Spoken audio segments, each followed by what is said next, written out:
कटिहार में विधानसभा चुनाव में अब नगर निगम उतर चुका है। नगर निगम इसलिए कह रहे हैं कि पार्षद संघ से जुड़े कुछ पार्षदों ने नगर निगम के जो व्यवस्था है उस पर कई सवाल खड़े कर दिए और मेयर और डिप्टी मेयर पर भी कई आरोप लगा दिए।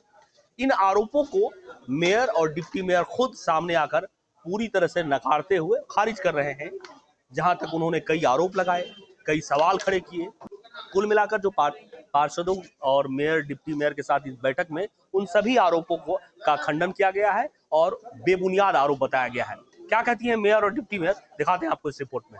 कटिहार में जहां विधानसभा चुनाव का माहौल गरमाया हुआ है, वहीं नगर निगम में भी राजनीति की चिंगारी अब 16 बन चुकी है। पार्षदों के आरोप के बाद अब मेयर उषा देवी अग्रवाल और डिप्टी मेयर मंजूर खान ने भी मोर्चा खोल दिया है। दरअसल कुछ पार्षदों ने निगम की कार्यशैली और दोनों शीर्ष पदाधिकारियों पर गंभीर आरोप जड़े थे, लेकिन अब पलटवार में मेयर और डिप्टी मेयर ने पूरे जोश में जवाब दिया। डिप्टी मेयर मंजूर खान के आवास पर हुई हाई लेवल मीटिंग में दोनों ने एकजुट होकर कहा, ये पूरा खेल राजनीति से प्रेरित है और स्क्रिप्ट लिखी गई है पूर्व डिप्टी सीएम तारकिशोर प्रसाद के इशारे पर। मेयर उषा देवी अग्रवाल ने साफ कहा कि चुनावी मौसम में जानबूझकर भ्रम फैलाने और माहौल बिगाड़ने की कोशिश की जा रही है। वहीं डिप्टी मेयर मंजूर खान ने दो टूक कहा, नगर निगम पूरी पारदर्शिता से काम कर रहा है, जनता सब जानती है, सियासी बयानबाजी छोड़कर शहर के विकास की बात करें। कटिहार की गलियों से लेकर सोशल मीडिया तक अब बस एक ही चर्चा है, मेयर बनाम पार्षद की जंग। नगर निगम की इस तकरार ने विधानसभा चुनाव की सरगर्मी में और मसाला डाल दिया है। अब कटिहार में सियासत दो मोर्चे पर जल रही है। मैं आपसे ये करना चाहूंगी, यहाँ पर भी वो 4 बोले थे और यहाँ पर कितने पार्षद हैं। मैं झूठ बोल सकती हूँ, काम तो पार्षदों के बारे में ही होना है और हुआ है, तो उन लोगों से पूछ लीजिए उनके बारे में कितना काम हुआ, क्या अवैध तरीका से किया गया, सबूत दे।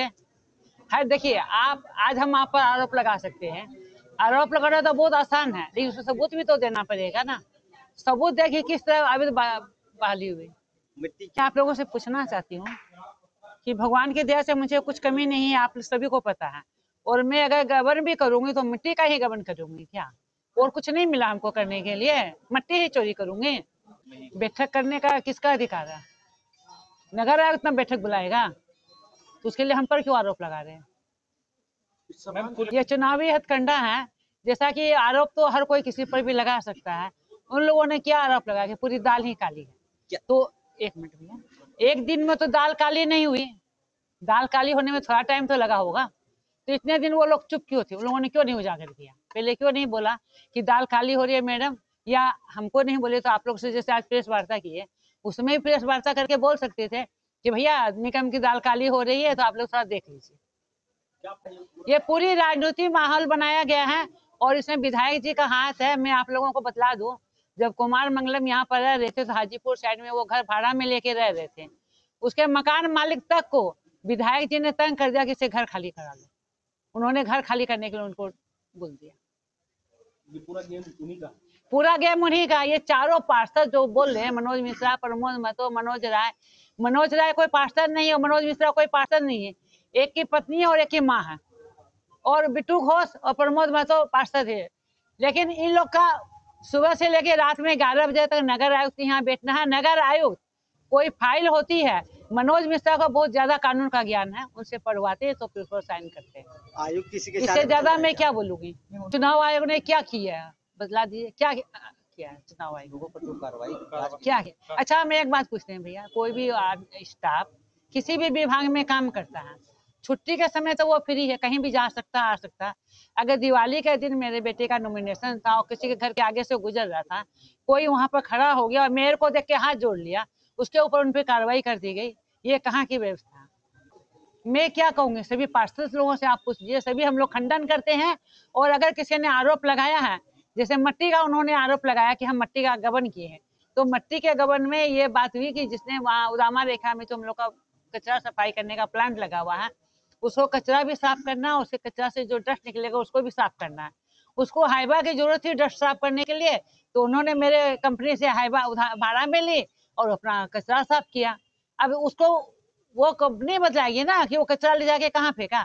मेरे घर में ले जाके देख लीजिए, कितना है 2100 कितना है का लगाया, तो मेरे घर में कहाँ जगह है, कहाँ हम उसको डस्ट करेंगे? क्या उसको कोई जमा करने की चीज, मकई है या मखाना है जो हम उसको जमा करके रखेंगे, बाद में ज्यादा रेट पर उसको बेचेंगे?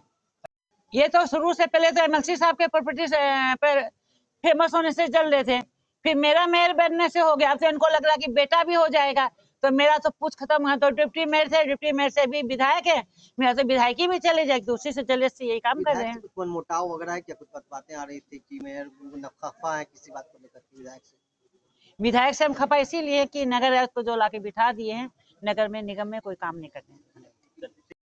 मैं सिर्फ इतना जरूर कहना चाहूंगा कि जिस तरह से सौरभ अग्रवाल जी का पूरे कटिहार में जय जयकार हो रहा है और मेयर मैडम का जय जयकार हो रहा है, इसको मैं कहूंगा कि खिसियाली बिल्ली खम्बा नोचे, ये आरोप निराधार है।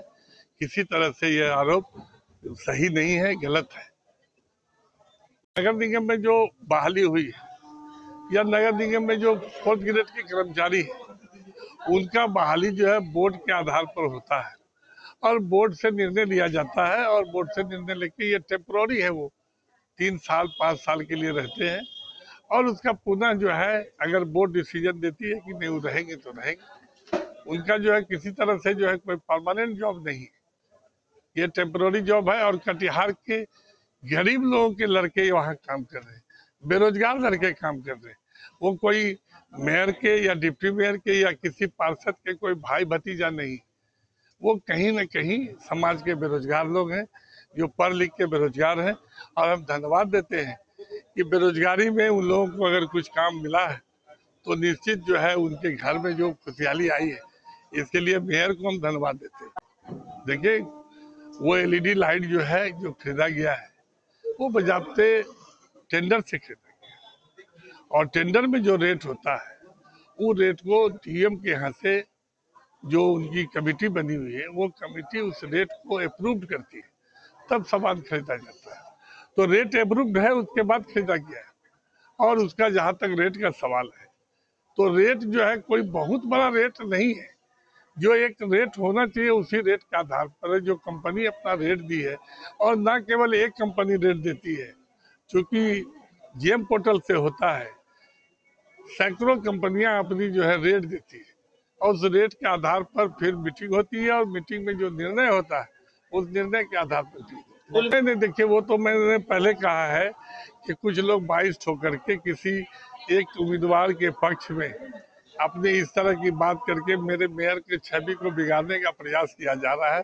उसी का फलाफल है कि बिना किसी को बुलाए यहाँ पर 35 वार्ड कमिश्नर यहाँ मौजूद है, और 35 वार्ड कमिश्नर मौजूद है। कुछ वार्ड कमिश्नर जो है बराड़ी चले गए थे, वहाँ भी एक कार्यक्रम हो रहा है, उसी के लेकर के उन्हें आने। तो यहाँ पर हमको लगता है कि 40 वार्ड कमिश्नर की उपस्थिति हो जाए। एक तरफ आपकी नजर में यहाँ पार्षद है, और पार्षद तो छिपता नहीं है, सभी पार्षद छुप जाते हैं। लगता है कि नगर आयुक्त जो है किसी से भेदभाव कर रहे हैं या किसी के इशारे पे चल रहे हैं? देखिए नगर आयुक्त साहब का जो 14 महीना का काल है, और इसके पूर्व में जो काल रहा है, 3 साल में 36 महीना होता है, और 36 महीना में अगर 14 महीना गायब कर दिया जाए तो 22 महीना का जो काल हुआ है, वो काल से ये काल जो है बेहतर नहीं।